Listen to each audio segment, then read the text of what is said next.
This week's pantry challenge was a lot of pivoting because of life, but with being prepared, I was able to keep moving forward. I'm baking a sourdough Dutch baby with eggs we preserved last year, grinding buckwheat for waffles with little hands helping, starting seeds indoors, and even mixing up an herbal blend for a friend who's under the weather. In between all that, I'm roasting chickpeas for a road trip, simmering ham and bean soup from pantry staples, and sneaking out to amend garden beds while the oven's on. It's real life multitasking, learning as we go, and making what we already have work for us. Come spend the week with me.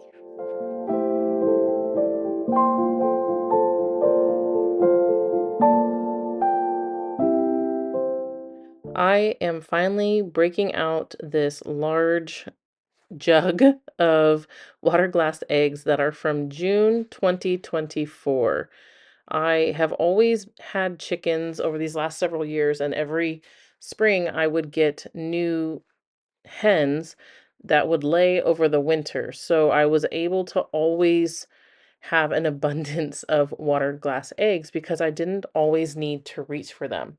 Now, if I had a freeze dryer, I would absolutely love to freeze dry eggs, but this was the best preserving method that I had available. I did have a jug like this break on me in the cabinet over the summer, and it was not fun to clean up. So, if you do water glass eggs, I highly recommend that you use a glass jar.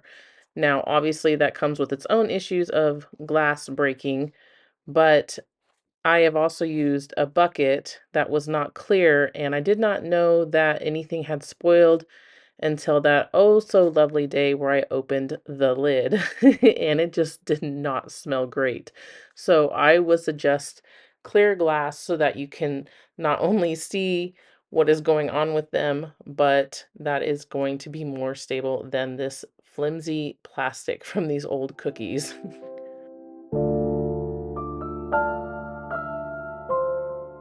So my favorite way of using these right now is making Dutch baby pancakes. And I do have a lot of sourdough discard left, so I'm just going to go ahead and make sourdough Dutch baby pancakes, and I will leave the recipe in the description box below. I like to add a lot of different things to mine every time. I've added beet powder, cocoa powder, different things to kind of spruce it up, especially when my starter is super sour, like I think this one was. um, and you can add extra sugar or less. This is a very forgiving recipe as opposed to the traditional Dutch baby pancakes that rise. This one does not rise like that. So it is much more forgiving for ingredients. I definitely recommend that you master a couple different recipes for different things like breakfast, lunch, or dinner, or snacks, and then hone in on those and see different ingredients that you can swap out based on what you have to make life so much easier for you.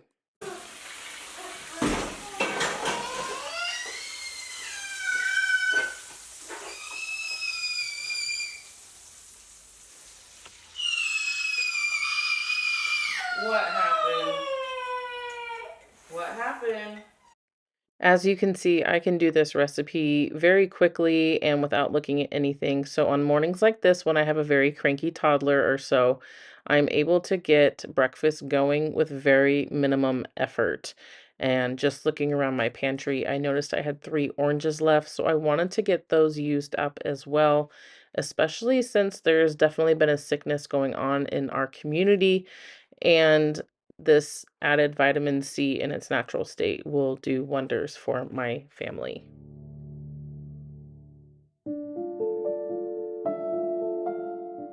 One of the reasons that I like making sourdough Dutch baby pancakes or regular Dutch baby pancakes so often in this house is because of how versatile they are with toppings as well. If I wanted to get a little fancy or if I had extra jams or jellies lying around, could use that instead of maple syrup. And of course, any excess whipping cream, I could turn that in to a topping as well. So it is just a great pantry staple and recipe to know and to be able to utilize for your family because it is good nutrition and it is a good starting point for a meal.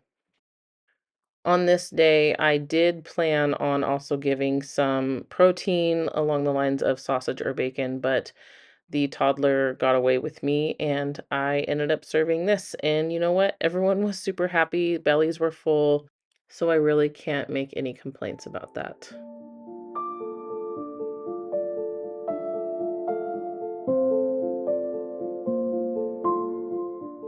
Of course, since I have sufficiently depleted my sourdough starter with this morning's breakfast, I am replenishing it for another use at another time. And this really is not that difficult of a task. It's just something that you do naturally over time. Getting ready for seeds. These are the Vigo that I used before. I'm going to use them again. And then I'm going to use these little ones from Bootstrap Farmer, just like with my trays. I was going to start with the big ones, but I'm going to try and see if I can fit most of what I want into these to save space and then up plant into those. I don't normally use a seed starting mix, but I just wanted to try it again this year since I do plan to up pot them so they don't necessarily need that fertilizer that's in the potting mix yet. If you are mixing your water into the soil, which I definitely recommend that you do, you want it to be like a brownie mix. You don't want it to be sopping wet, but you want it to be firm enough that it sticks together when you squeeze it. And generally, using warm water is going to be best, or if you have the forethought, put boiling water into your container and then cover it and let it sit overnight. It will kill off any kind of bugs that may be in there and also any other pathogens. But of course, I don't have that forethought. And these are absolutely beautiful rainbow blend seeds that I just got, and I had to show them to you. And this is the beginning of my lovely seed starting journey for the 2026 season, and I couldn't even begin to describe how excited I am for this. As you can see, I still have a ginormous amount of this buckwheat to get through. So, of course, what do you think of when you think of buckwheat? You think of buckwheat pancakes and such. So, I'm just going to go ahead and make some buckwheat waffles. And of course, my children are going to be with me helping me in their way and having a grand old time making memories while I am doing this, what feels like a mundane task at this point. I don't know if anyone else ever feels like this, but when my kids step in, it definitely helps me remember why I'm doing this and what it's all about for us.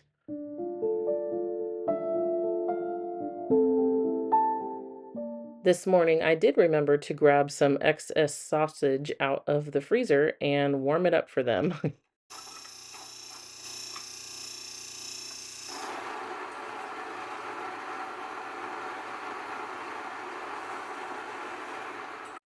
So, like I have mentioned before, I think that getting a rhythm and getting a few recipes under your belt is going to be your best bet at success when it comes to making foods from scratch and to save money on groceries. Really, I mean, isn't that kind of one of the whole points of the pantry challenge is to not be wasteful with your money, be good stewards of what you have, and to learn new skills. And I think that doing things in repetition, like this bread that I am making, which I have shown you several times before, it's just one of those staples that I know come Monday morning, I need to make 2 loaves of bread, and that is exactly what I am doing today.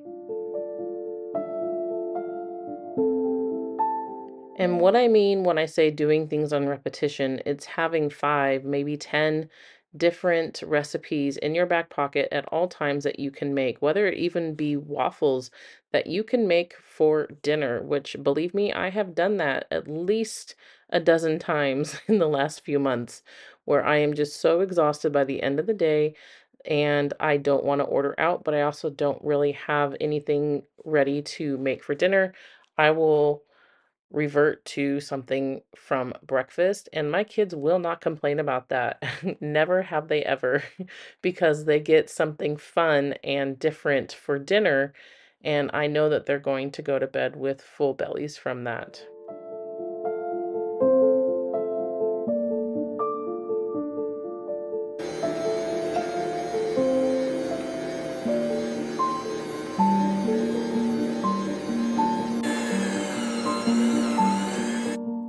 I have started using all purpose in my fresh ground flour bread recipe because I have found that it is helping keep it from being as crumbly.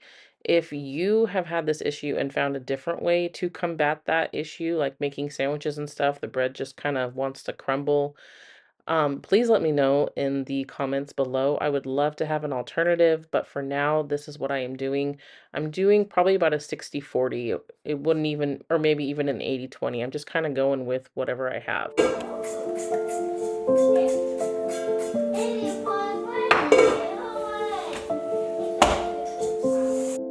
But if I did not have any all-purpose flour, this would totally work. I would probably just try to make it a little bit more moist or something, but either way, learn something that you can use over and over again and save some money that way. Early this morning, I received some information that one of my close friends has been very sick and was diagnosed with bronchitis, but it could have also been pneumonia. So I am just throwing together a quick tea blend for her to help support her lungs and her immune system. I am just measuring with my heart, so I really don't have those types of measurements for you. But in this blend, I use nettle for its nourishing and anti-inflammatory properties, ginger root to help with inflammation and circulation, licorice root to soothe the throat and calm coughing, echinacea to support the immune system, mullein for its traditional use in loosening mucus and dry coughs, thyme to help with respiratory infections, cough and congestion, and a touch of peppermint for cooling properties and easing breathing, but it also was helping the flavor of this tea that I am blending. This mullein that I am picking apart because I want it to be in smaller particles, and the thyme that you'll see me stripping off of its stem shortly are all from my garden, and I am so grateful that I was able to harvest this and bless a friend with this tea blend. But next time that I harvest thyme, I definitely plan on taking a handful off of the stem because I struggled hard with it. It went everywhere. So if you're going to use a tea blend like this, I recommend preparing it and letting it steep for at least 15 minutes because of the licorice and ginger root. They'll need a little bit longer. And along with taking a tea like this, I would also recommend doing a steam tent. It's a gentle way to get the steam and herbal properties into the lungs and your sinuses, and it can make breathing feel easier and help loosen that congestion almost right away. And with that, I would recommend eucalyptus leaves and fresh thyme, which I was able to go into my backyard and cut a big hunk of thyme for them. And oh my word, it smells so good.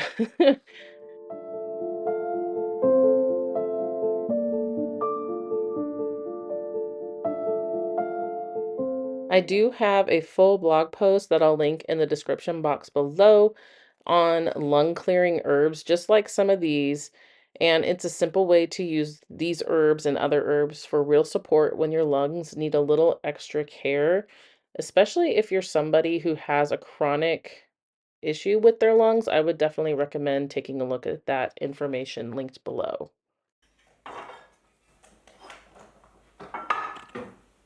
So it has taken me a couple years now to kind of get into the groove of homemaking. If you don't know, I was an RN for a couple decades. Let me age myself there. But decided that my calling was to stay home with our children, and that is a huge adjustment, as you can imagine. Being told my whole life that I needed to be out in the workforce and that there were always other people there to raise my children.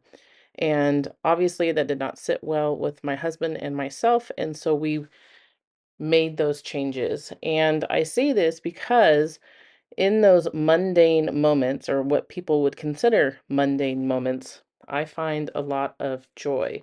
Things like making bread or looking at other new recipes just is very fulfilling to me, something that I never thought in a million years would be. Even before I had canned chickpeas in a previous video, I had extra in the pantry that I needed to use up.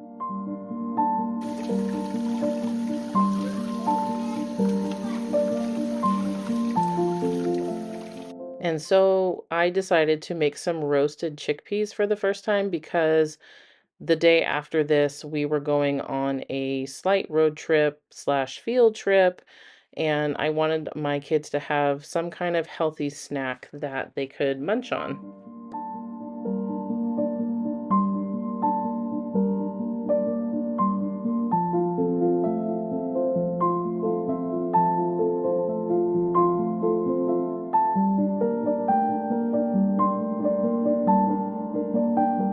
This is just a random hodgepodge lunch, but I wanted to show you using the peaches that I had previously canned, and we are slowly making our way through.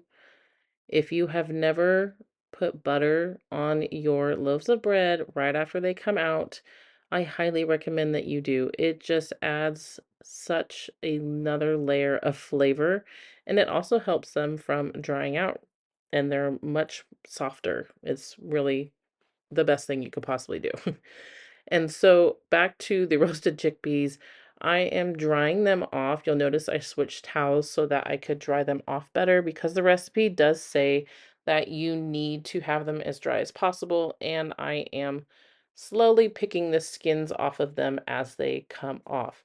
I will put the recipe in the description box below for you. I will suggest using an air fryer if possible instead of the oven like the recipe says. And that's because I don't think that these got as crispy as they should have in the amount of time that I had them in my oven. The recipe said for about 50 minutes, and I had them in for probably at least 90 minutes, and I would say only a fraction of them got crispy, but it was still a really good snack for us to have on the road. And I will definitely be making this again.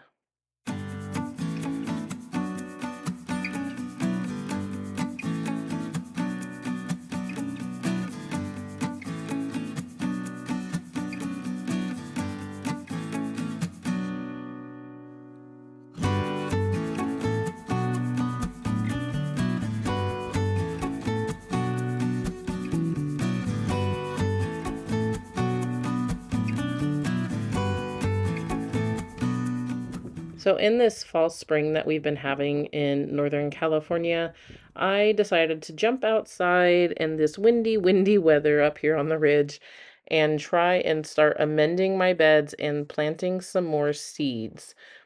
I love being able to get these little bursts of time out in the garden. That is pretty much what my life is right now, is little bursts of times for things here and there. And so getting the sunshine on my face and getting a little bit of labor work in there as I am struggling with this bag because I didn't want to get the plants covered that were still in this bed covered with the soil, but it does feel so grounding and so therapeutic for me to be outside in the sun with my hands in the dirt. Maybe it's because I grew up a tomboy and was always in the dirt, but I don't know. Let me know what you guys think. Is something like this something that helps reset you, give you life? If not, what does? I would love to hear it.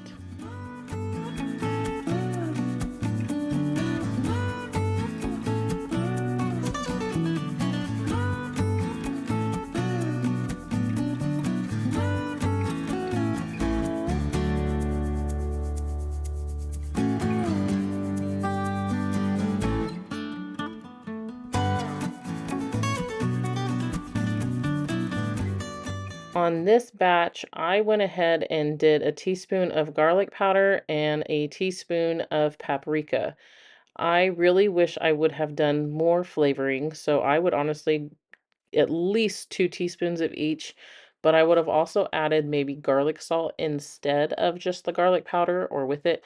I like a lot of flavor, so I'm always someone who typically doubles the herbs and seasonings that are in a recipe. I remember once being told by somebody not from America that Americans severely under flavor their food, and we if we wanted to have more flavor and even potentially medicinal properties from our seasonings and herbs, that we need to seriously step it up. And so I have been doing that ever since.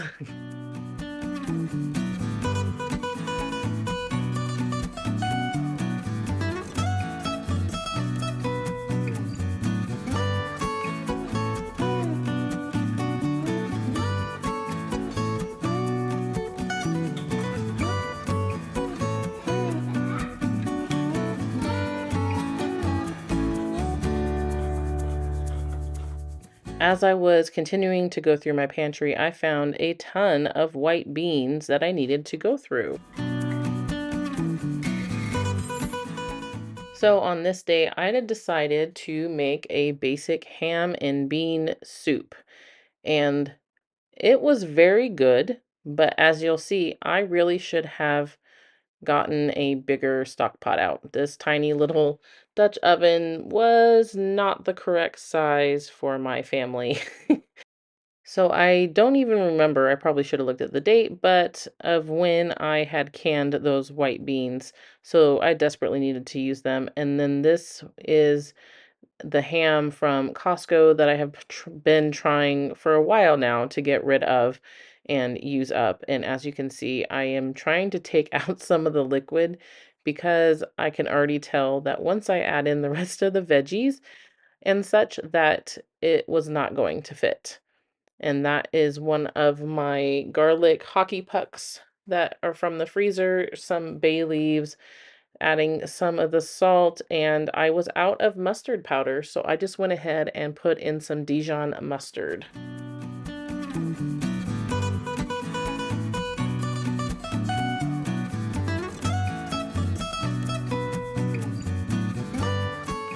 I am putting the veggie scraps off to the side again so that I can continue to use them to make broth. And I have been making broth like crazy, trying to clear out my freezers of all of the bones that I have been saving. So they have been getting put to good use.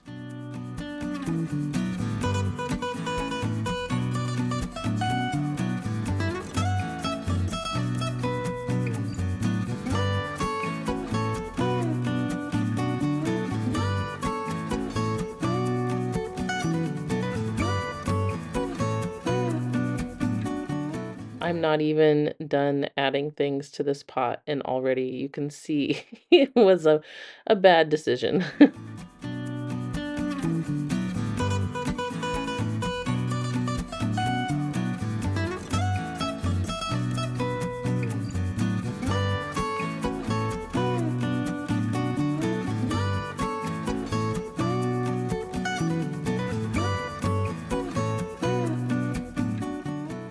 If you have never made stock or bone broth of any kind before, I like to keep the veggie scraps like the ends of the carrots or the skins if you're peeling them, the celery, the skins of the onion, skins of garlic, anything along those lines, your root vegetables, not necessarily potatoes. I don't think anyone uses potatoes, but things like that you want to keep and you can freeze until you have enough that you're going to use to make your stock or your bone broth with.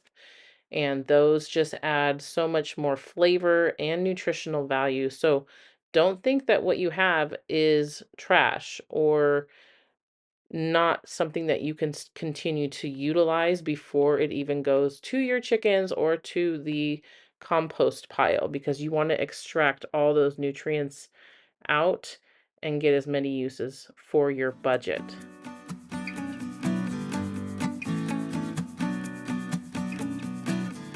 taking out that ham bone definitely freed up a lot of space in this tiny little Dutch oven, but the damage is already done, and I do not end up using all of this ham. I save some of it for yet another project. So when you look at a big ham with bone in, you can see how many meals that you can get from it. It is definitely a good way to stretch your grocery budget is to buy things like that that are not pre-cut and distributed into small portions. But when you are able to do them yourself, it will save you just that much money.